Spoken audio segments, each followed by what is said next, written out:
those eyebrows and mustache for a glimpse of two different Sonyas.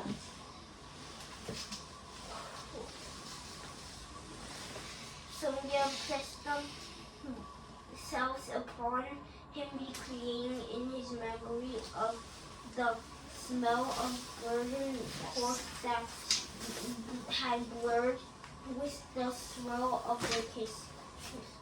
He began to drink in great lungfuls of frosty air.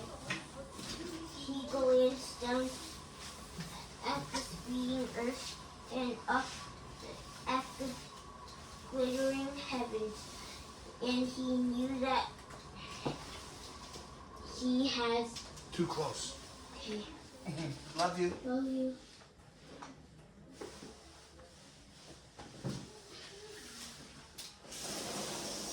Halfway home, Nikolai handed the reins to a coachman over to Natasha's sledge for a moment and stood on the running board. Natasha, he whispered in French, "Listen, I've made up my mind about Sonia." "Have you told her?" asked Natasha, suddenly aglow with delight. "Oh, Natasha, you look funny with that mustache and those. A girl with a heart like that," said Nikolai. "So you're pleased, and I have done the right thing?" he asked. "Of course you have, Mama.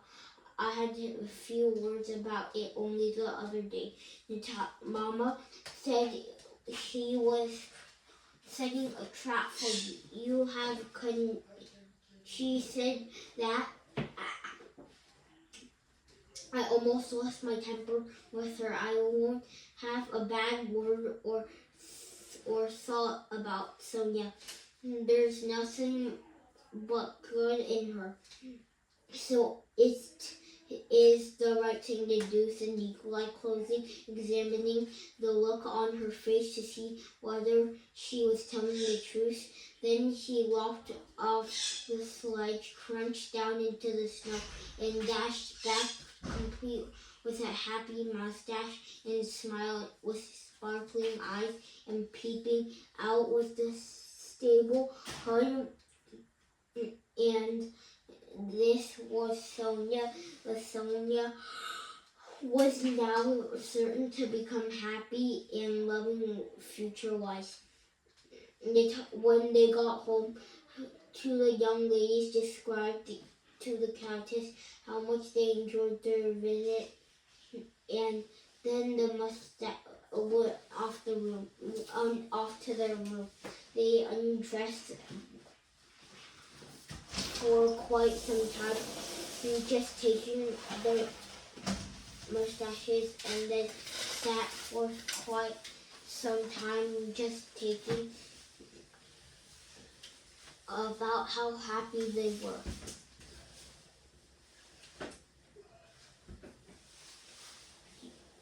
"You might just see him," said Sonia. Natasha lit 2 candles and sat down. "I can see somebody with a mustache," said Natasha, catching sight of her own face. "You mustn't laugh," Miss said, with the assistance of Sonia and the maid. Natasha adjusted one of the time. She sat there staring down at the row of disappearing candles, expecting to see either a coffin or perhaps in Prince Andre in a dark outline as a man or a coffin shape. She saw nothing. Miss Sonia was bound to see everything, whispered, "You laugh too much."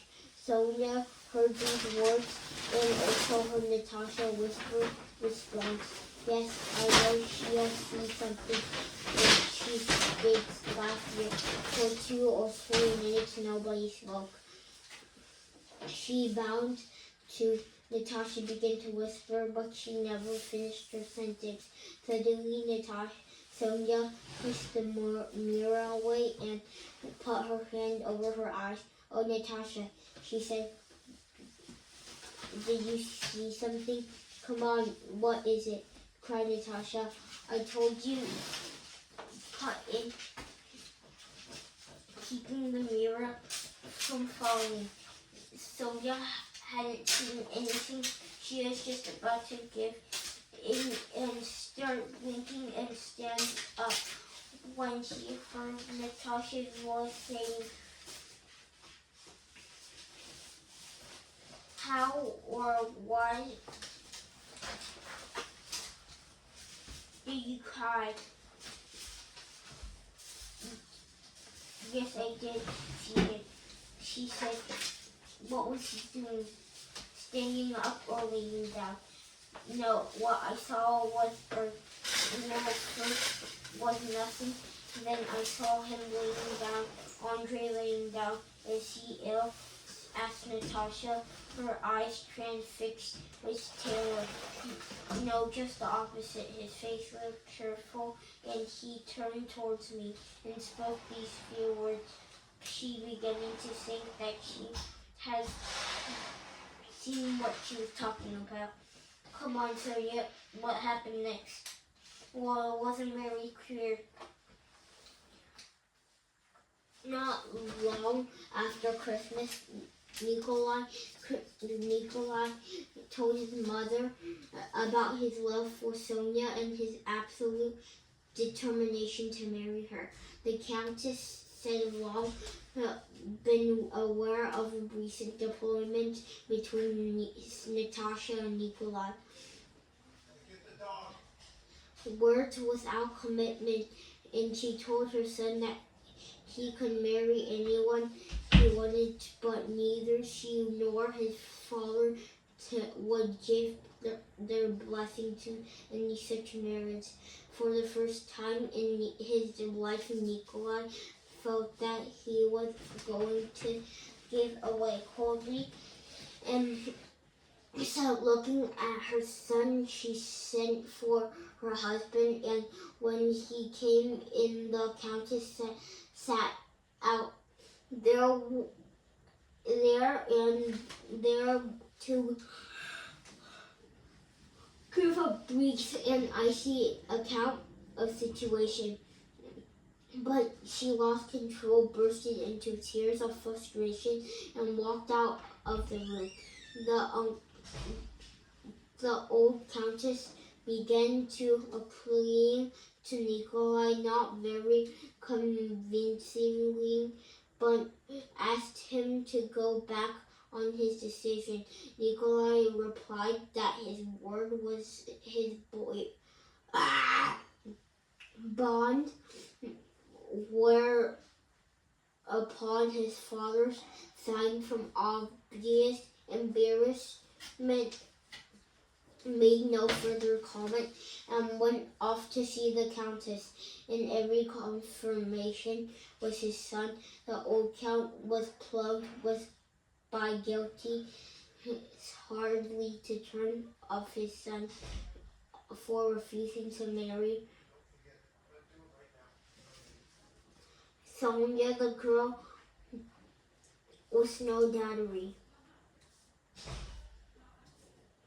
Days later, the Countess sent for Sonia and was victorious that Sonia looked down and listened in silence. Count's hurtful words was no clear idea. To self-sacrifice was dear to her heart.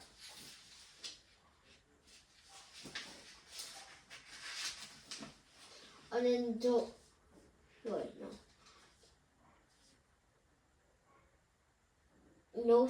in certain terms he had ever expected her tried to make him pursue his feelings, and if this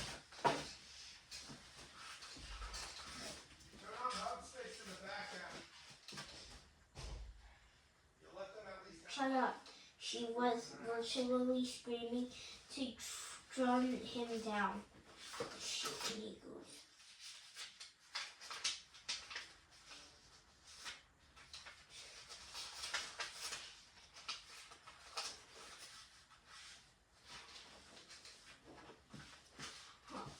an adult. Wait.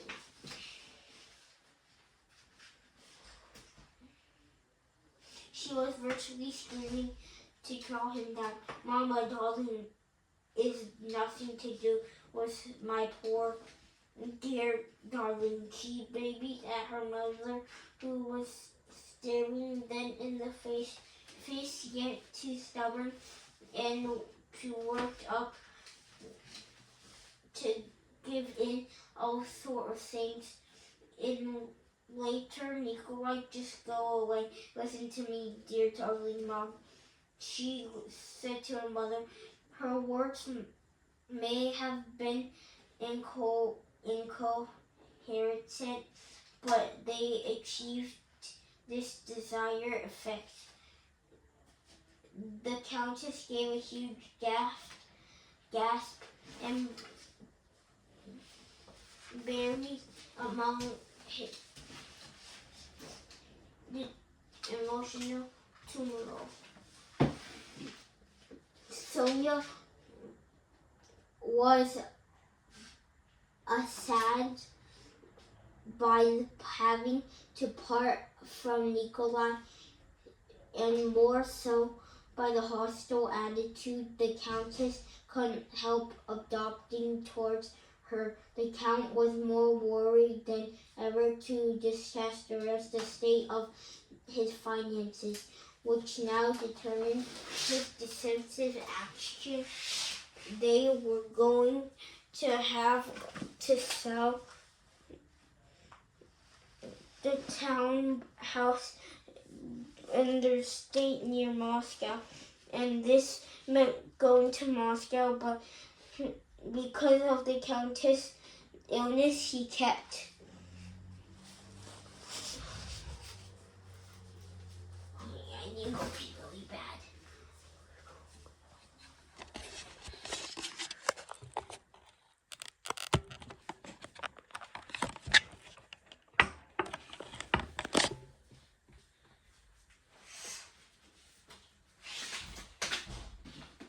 Said though Prince Andrei was marrying without his father's consent, he could do the same thing, but she would never act no knowledge about husking as her daughter. Incensed by the words of screaming husky, Nikolai told his mother in no uncertain terms he had ever expected her to try and make him probe to his feelings, and if this was how things stood, it was the last time he would ever. But he never delivered the final word, which his mother was now dreading, given his look on his face, and which would probably have remained a bitter memory between them forever. He never delivered it because Natasha, who had been listening at the door, now ran in with a grave look on his pale face. Nikolai, darling, you don't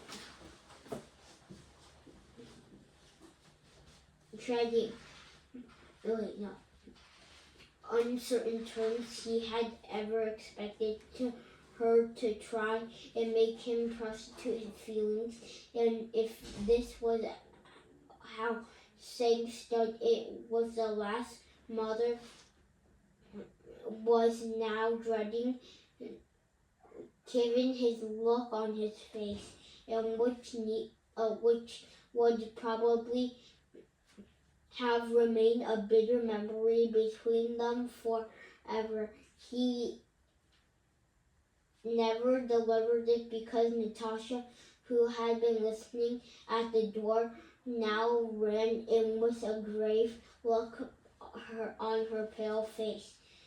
Nikolai, darling, you don't know what you're saying. Shut up.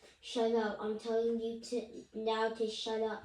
She was virtually screaming to draw him down. Mom, darling, it's nothing to do with my poor dear darling. She babied at her mother, who was gazing in horror at her son.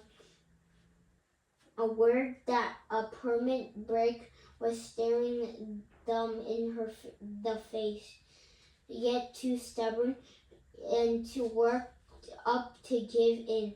I'll sort things out later, Nikolai. Just go away. Listen to me, dear darling Mom, she said to her mother. Her words may have been incoherent, but they achieved the desired effect. The Countess gave a huge gasp and bared on her face on the daughter's blossom. While Nikolai got to his feet and walked out of the room, clutching his head, Natasha took it upon her to effect a recollection, and she succeeded in so far as Nikolai received an undertaking from his mother that Sonia would not to be putting under pressure, and he for his part promised to not do anything without his parents' knowledge, fully determined to wean things up with the army retired and come home to marry Sonia. Nikolai returned to his regiment, but beginning of January, glanced unhappy about the clash with his parents, but as he thought, still mainly in love. When Nikolai had got the atmosphere in Nikolai's house, Rostov's household was more depressed than at any time in the past. The Countess fell ill from all the emotional turmoil.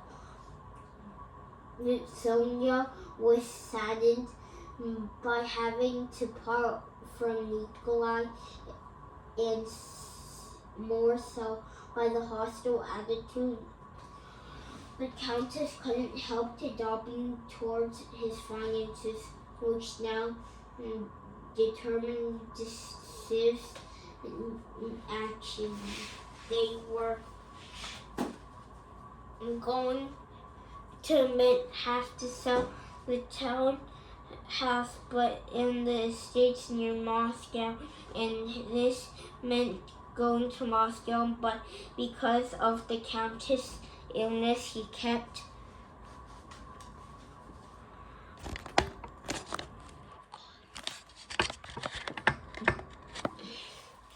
putting off the departure from one day to the next. Natasha initially endured separation from her fiancé fairly easily and even cheerfully. Now grew increasingly impatient and resistive with each passing day. The thought that was a prime of her life, which could have been spent loving him, was draining away. Unless like this and benefiting no one, preyed upon her mind. Letters from Prince Andrei just made her angry. She was offended by the very idea that Prince Andrei. She was offended by the very idea that while her life consisted of nothing but thinking of him, he was living a real life, seeing new places and new people that must be fascinating.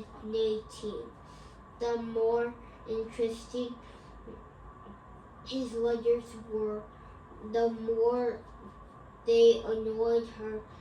Letters to him gave her no comfort. She looked on them as a tedious and formal obligation. She was no great writer, finding it impossible to set down accurately in a letter a solidest part of what she was used to conveying by means of her voice and smile in her eyes. She wrote him a series of dry, formal, and identical missives to which she attached not the slightest importance, but spelling mistakes correctly by the Countess at the rough copy stage. The Countess' health was not improved, but it was becoming impossible to put off the visit to Moscow any longer. There was the truest deal to see about, and the house had to be sold, in addition to which Prince Andrei was due to go first to Moscow, where his father was spending the winter, and Natasha felt certain he was already there. The Countess stayed behind in the country when, towards the end of January, the Countess left from Moscow, taking Sonia and Natasha with him. Chapter 1. After Prince Andrei's engagement to Natasha, it dawned on Pierre suddenly and for no obvious reason that he could possibly go on living as before. For all the sconched belief in the truth revealed to him by his benefactor, the old Freemason, and the pleasure he had taken at first in striving so ardently towards the perfection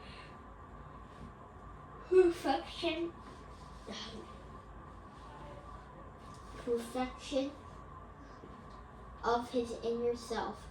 After Prince Andrei's engagement to Natasha and the death of Osip, bad Devy's news of which had he reached him at most exactly the same time, all the zest suddenly went out of that earlier way of living.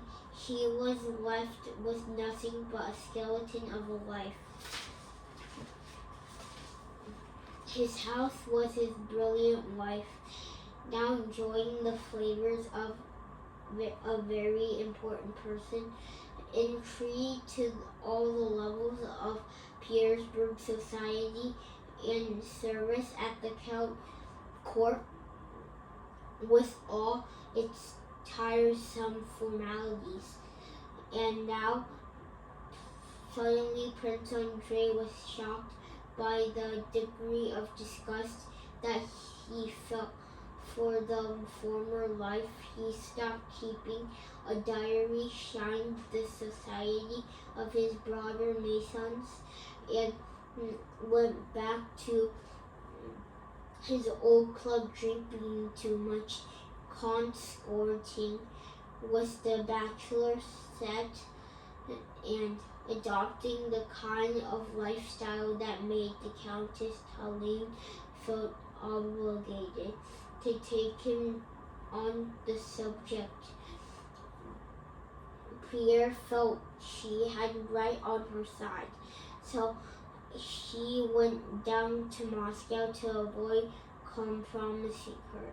Once in Moscow, the moment he set foot in his vast house with the fading and fading princess in the horse of the servants, the moment he drove through the town and caught his first glimpse of the Imersky capital, with the lights of innumerable candles glitting and reflecting in silver icons covers in gleaming square, with its deep covering in silver icon covers, and the Crimean square in its deep covering of enshrouding snow, and the sledge drivers, the skankies of the skivvities, vehicle slumps,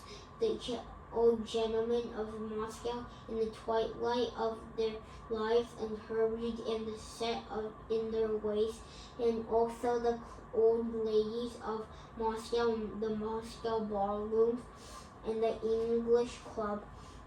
He felt he had come back home to a heaven of peace. In Moscow, he felt warm and welcomed comfortably, sacrificially. It was like putting an old dress on. You get something. Oh, God.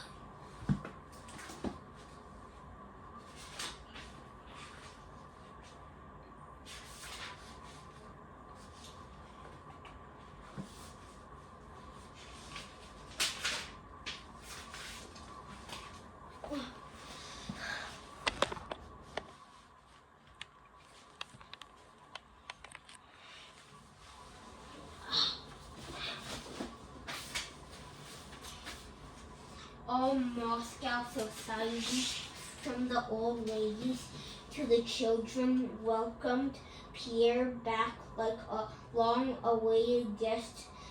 Those places had always lain ready for him, ever occupied by anyone else. In the eyes of Moscow society, there was the nicest, kindest of men, the brightest and jolliest,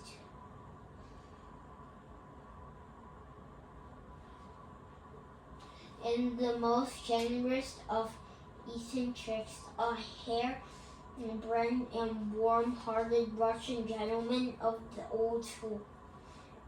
His purse was forever hearted Russian gentleman of the old school. His purse was forever empty, being open to all. Benefits, performance, awful paintings and statues, charities, gifts, chores, schools, subscription dinners, drinking parties, the Mason support,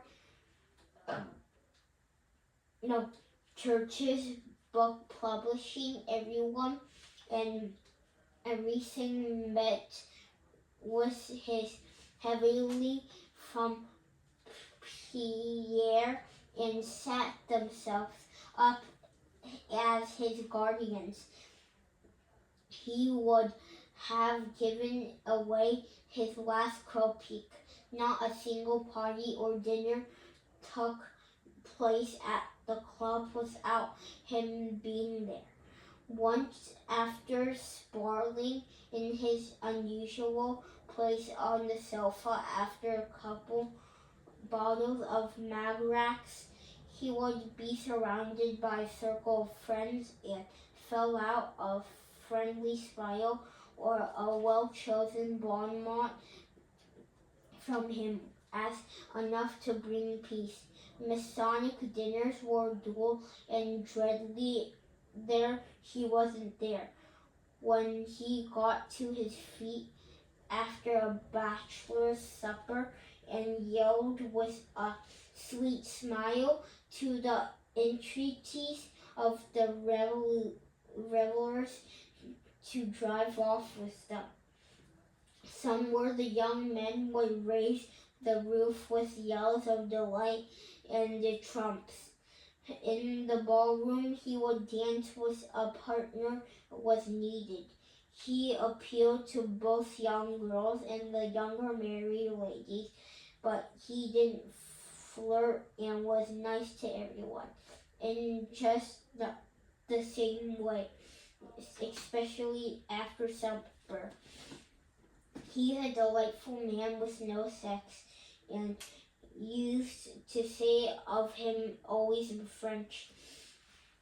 This was Pierre's one among hundreds of retired gentlemen in waiting, peaceably living out their days in Moscow, what horror he would felt if he had been told on his return from the abroad 7 years ago that there was no point in searching or taxing his brains, because years ago that would have waiting peacefully, living out their days in Moscow, what horror he would have felt he had been told on his return from abroad 7 years ago that there was no point in searching or taxing his brains, because the way forward was set for him, marked out in advice for all eternity, and it was no use of fighting against it, because he was bound eternity, and there was no use of fighting against it, because he was bound to turn out exactly like every other man in his position. He wouldn't have believed it had he not put his heart and his soul into so many things, setting up a republic in Russia, turning himself into another Napoleon, or a philosopher, or a master strategist capable of defeating Napoleon. Had he not considered it possible and highly desirable to work for the region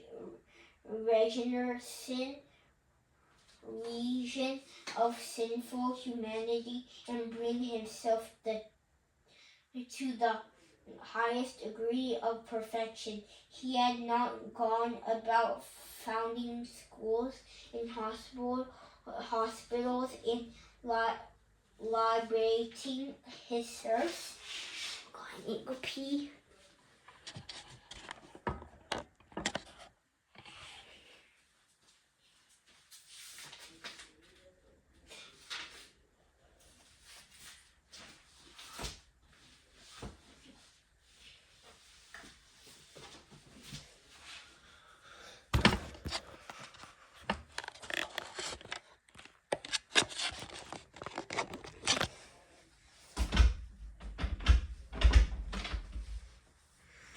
That was me for reading for 33 minutes. Enjoy, guys.